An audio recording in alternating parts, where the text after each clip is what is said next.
we're going to have Brett Boone on the show later, right? Brett was not coaching. He was actually podcasting. He was hanging out because I saw him a lot. Right? Well, he's going to be on the show later. I heard him on another interview talking about how, for example, he's obviously getting caught up. He said he loves the info that's provided, but it almost sounded like he thought some guys were overthinking things. So, for example, some guys are talking, he said, in the clubhouse about a pitcher's spin rate. And he's like, you mean the dude's got a really good slider? Like, do we have to – like, they're talking numbers. So what do you observe when guys are breaking down how a pitcher looks? Like, how much is too much? And sometimes should someone just be like, yo, watch out, slider's nasty, versus he's got XYZ RPMs on this? Yeah, we don't ever really focus too much on the spin rate. Obviously it's something that you notice if it jumps off the chart. It kind of makes you think about it. But we more focus on, what the numbers are trying to tell you. What's the vert telling you? What's the horizontal telling you?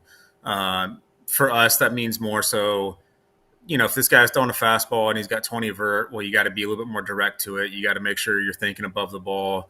The ball is going to seem like it's rising. We kind of pay attention to that information just in terms of how we're going to form our approach. But sometimes it does seem like guys look at those numbers and it scares them away a little bit. That's why we don't necessarily focus on the spin rate. Oh, this guy's, throwing a slider with 3,000 RPM. It doesn't matter. How much is it moving? What's it going to feel like in the box? And that's more what we try to talk to each other about. How does it feel? Does the cutter feel like a slider? Does the slider feel like a curveball? What window is it? What lane is it coming out of? How is it tunneling? We try to formulate our approaches based on that. And last night, you go to it for an example. We had a little bit of trouble with the starter last night. I know we had a couple home runs, but we had a little bit of trouble because you look at the reports, and he's a fastball cutter guy, and so. For the lefties, it's a pretty simple approach. You want to push it out over and, you want to get him up. You don't want it to bore in on you. Well, last night he went majority changeup against us. And that's it's a tough pitch to handle when the whole lane you're looking for is up and out over. So that was my question. Is that what you do is this a team-wide approach? Is this an individual approach? Do the hitting coaches come to you guys and say, this is your attack against this pitcher, or is it a team-wide thing where they say, because not every hitter is a difference. You, Freddie, Shohei, obviously Mookie hits right-handed, but you guys are all different and have different approaches and different things you want to look for. So is this a team-wide approach, or is this individualized for each one of you guys? It's a little bit of both. One thing we've always done really well in our hitters meetings is, the hitting coaches, they give the report on the guy. They give little tidbits here and there. What they think works, and then they pretty much force every guy to say what their approach is going to be that day. And, that way you don't just go into the meeting, blank-minded. You have to have done your homework. You have to know what you're looking for. And if you say something, other guys might chime in and be like, hey, I don't think that's a good idea. It's that way everyone's kind of, on the same page with it. So it's a little bit of the team wide, and it's a little bit of, depending on who you are. Like you said, Freddie, like he's got the same approach every single day, but he might look in different areas, but he's still trying to do the same thing every single day. Certain guys like the ball closer to them, certain guys like the ball farther away. And you're going to take that into account. Where do you do damage versus where does this guy throw it? And, that's just kind of a, spot of where you're looking. Okay. So then last one on this from me. How long you faced Hoagland yesterday, and you said he was mostly fastball cutter. Well, then he starts throwing changeups. How long does it take you guys to adjust? One time through? Shohei took him deep lead off, so apparently he's like, I'm not doing that game plan anymore. I'm going to have to throw something else. But how long does it take you as a team to adjust? Do you have to get at bats, or do you guys not huddle, but talk to each other on the bench and say, hey, man, he's not really throwing cutters. He's throwing changeups. Well, that is funny because Shohei hit the homer on a cutter. And I don't know that he threw another one the rest of the day to lefties. You blame Shohei. He scared him away from it. You should know. You should go up to Shohei and say, Shohei, I hit a homer, but you cost me my other 3 at-bats because you made him not throw any more cutters, and I was looking for cutters. No. The guy last night is an outlier just because he's got, so few starts in the big leagues. Usually you can kind of tell oh, you hit a ball hard, this guy's going to run from that pitch, or this guy's clearly trying to change what he does. It's hard to tell when you don't have enough information on a guy to know exactly what he's doing. Maybe he threw to a different catcher his first start versus who he's thrown to last night. You never know that kind of stuff. And, with him being a young rookie, there's not enough information. And that's why sometimes guys that are making their debuts or they've only got a little bit of time, they're tough because you don't know exactly which way they're going to run when stuff starts getting tough out there. Do you feel like this is why teams that have continuity in their lineup, and I think you guys have kind of had more continuity in the last 3 years instead of like platoon, but that continuity where it's like, how each guy is going to talk about a certain type of pitch and then how to implement it into your approach. Yeah, I mean, it's you can call it a language barrier, but you're talking baseball, but I've seen it before where guys have come over into the organization and, we start talking about how a pitch moves and you say, a certain couple of words and the guy kind of looks at you with a blank face. Like, I've never heard that before. And it's a term that you use every single day.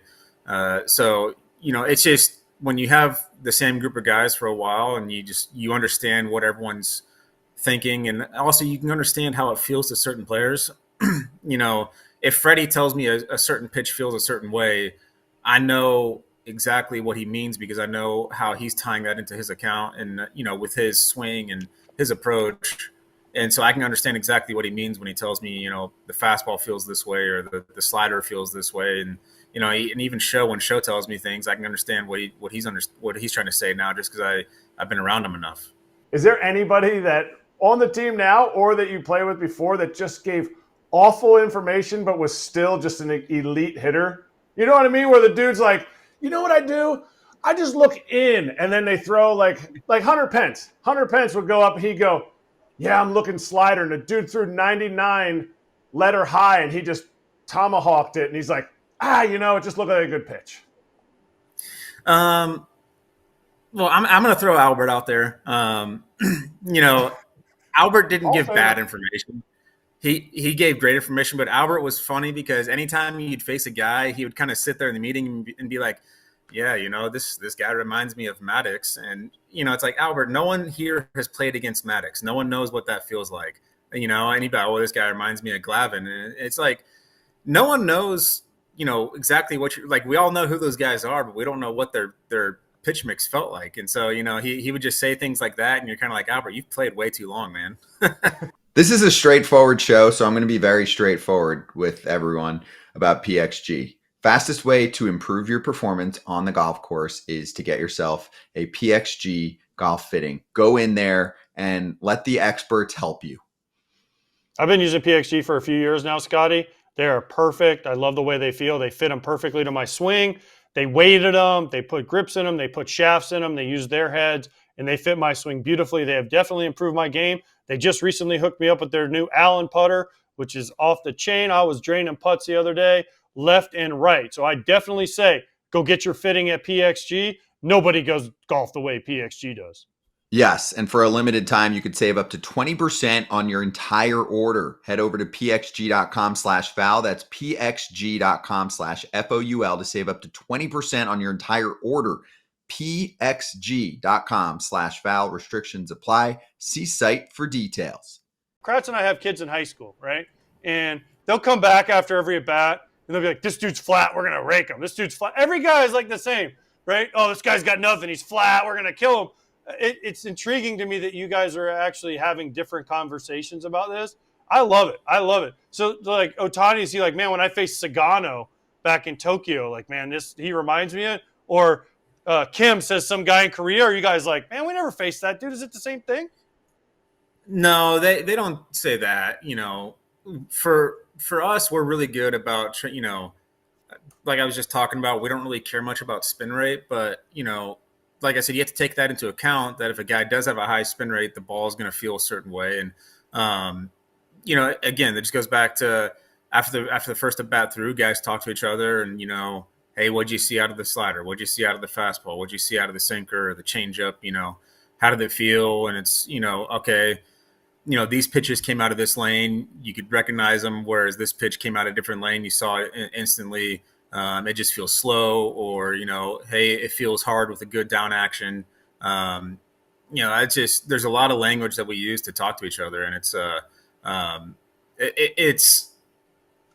one of those things where I feel like if you put a mic on us, regular people would hear it and be like, I have no idea what they're talking about.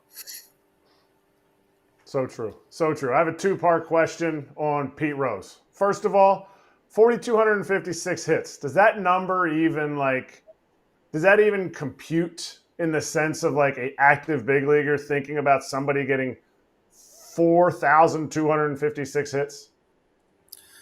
No, that number just sounds astronomical to me, because we can bring Freddie back up. Freddie's chasing 3,000 and he's still a couple hundred away from it. And I feel like Freddie gets 1,000 hits every single year. And, when you talk about he's trying to get 3,000, you talk about a guy that had, 1,200 more than that. It's just an insane number to really think about. All right. So the last one for Pete, he cheated. He gambled on baseball. Do you feel like that's something that is irreprehensible, unforgivable in the game because of what it does to the integrity of the game? That's a tricky question. The simple answer is yes, but you dive in. You have to dive into it a little bit more. He was banned for life, obviously, and because of the way the rules are stated, that was the fitting punishment for it. Should he have been banned from the Hall of Fame? That I don't know. I mean, like you said, you talk about a guy who has a number of hits that most people can't even fathom. I've been thinking about it a lot the last couple of days, ever since the news came out that he got lifted from the permanently ineligible list. It's a really tricky question. I don't know that I have a good answer for it. But the rules are the rules. You break the rules. It's pretty simple. Okay. All right. Well, give me a yes or no. Would you vote for him? I'm a no. I'm thumbs down. So you go. Yes or no? Would I vote for him? Yeah, I'd probably vote for him. Sucker. You just asked for yes or no. I'm just kidding. Everyone has their opinion. Yeah, dude, seriously. Like, I respect everyone's opinion. Everyone has opinions on this, and it's why it's one of the most polarizing things in all of baseball right now, is because of just some people say yes, some people say no. And listen, I understand exactly why Max and people say yes, and I have my opinions on why they say no. So no, it was all in good fun. But I want to go to something a little more positive for you and for me. We haven't had you on since the Wrigley Field thing happened on the bus, okay? I just want to give you props for this. I don't know how the hell you didn't get back off that bus and just go grab the guy or yell at the guy that was heckling you when you got on the bus, because you have way more self-control than me. Because I would have at least stepped back and said something and then ran up on the bus. You just kind of stopped and looked. Your look said it all and went away. So to you, Max, nothing but respect, buddy. Yeah, I think everyone that's in this situation obviously wants to say something. For me, my biggest thing was the language that the guy was using. The amount of kids that are out there, I just wanted to talk to the guy and be like, hey, hate me all you want, say whatever you want to say, but like, let's keep it a little bit clean here, man. Like, there's all these kids that are trying to look up to these players, and they're hearing this kind of language being used, and it was, it sucks, obviously, but it's, say what you want to say, but let's keep it a little bit clean, and like, that was my biggest thing, is I'm looking at all these kids having this look on their face of like, oh my gosh, they almost looked a little scared and terrified. And that was the biggest thing for me, is we're, as players and athletes, we're trying to set models and examples for kids, and it's they shouldn't have to be subjective to that, even though we are. And it's just a sad reality of human nature out there. Yeah, well said. Agreed. I agree. Good on you, though. Seriously, like. Yeah. And when I say that, I mean that sincerely. Like, good on you for being the bigger man in this situation and not firing back, because I know it takes a lot. There are a lot of dumb fans out there. Yeah. Mostly smart, but some bad eggs. Max, thank you. Appreciate it, man. Good catching up. Great baseball talk. Thanks, guys. Appreciate it. Hey, stay hot till next Saturday, okay? Just stay hot till next Saturday. That way I don't have to coach you up again. Then I don't have to coach you up again. Trust me.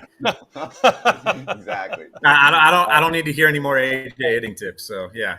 I would like to see when AJ steps up in a week what he's saying to you. I can only imagine. No. Yeah, he's hot. We'll have to report back on that one. If he's hot, it's Mets Dodgers. Dodgers at the Mets. If he's hot, listen. He's gonna be like, hey, that Senga guy. Yeah. Don't swing at the fork ball, Max. Don't swing at the ghost fork. Yeah, it's easier said than done, you know. Well, I'm aware. Trust me, I'm aware. All right, Max. We'll catch you. Thanks, soon, Max. Well, I'll have to have you come out whenever I face Luis Castillo. Then you can give me some real hitting tips. Okay. You're worse than you were against Nola? I'll let you look those up yourself. I don't want to say them. Oh boy. Okay. Done. All right. We've got a break. We'll look it up now. Thanks, Max. Talk soon, man. All right, guys. See ya. Hey, everybody. Be sure to like and subscribe for more content. We're back here every weekday, all year long, so do not miss an episode. The videos are coming in all day. Here's another video you might enjoy. Baseball the way it should be covered.